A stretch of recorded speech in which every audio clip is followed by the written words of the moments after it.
ماں باپ کا دل نہ دکھایا کرو. اللہ تعالیٰ کیا فرما رہا ہے ذرا سنو، غور سے سننا، اس کو اسکپ نہ کرنا. وَقَضَىٰ رَبُّكَ أَلَّا تَعْبُدُوا إِلَّا إِيَّاهُ وَبِالْوَالِدَيْنِ إِحْسَانًا.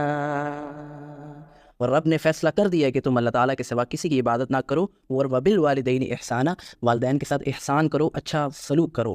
إِمَّا يَبْلُغَنَّ عِندَكَ الْكِبَرَ أَحَدُهُمَا أَوْ كِلَاهُمَا فلا تقل لهما اف ولا تنهرهما وقل لهما قولا كريما.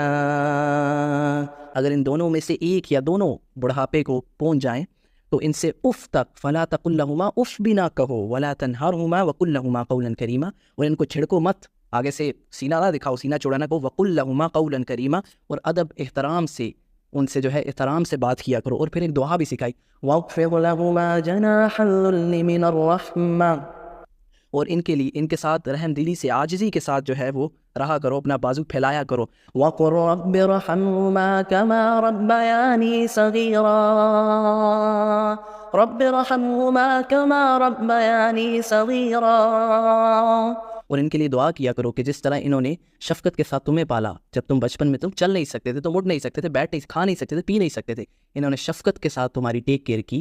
ان کے لیے دعا کیا کرو کہ اللہ جیسے انہوں نے میرے پر رحم کیا، اے اللہ ان پر رحم کر. یہ ہے ماں باپ کا سٹیٹس، جو کہ اللہ تعالیٰ نے ڈائریکٹ، کسی عالم نے نہیں، اللہ تعالیٰ نے ڈائریکٹ فیصلہ کر دیا ہے، حکم دے دیا ہے. فلا تقل لهما اف، اور دعا بھی سکھا دی ہے.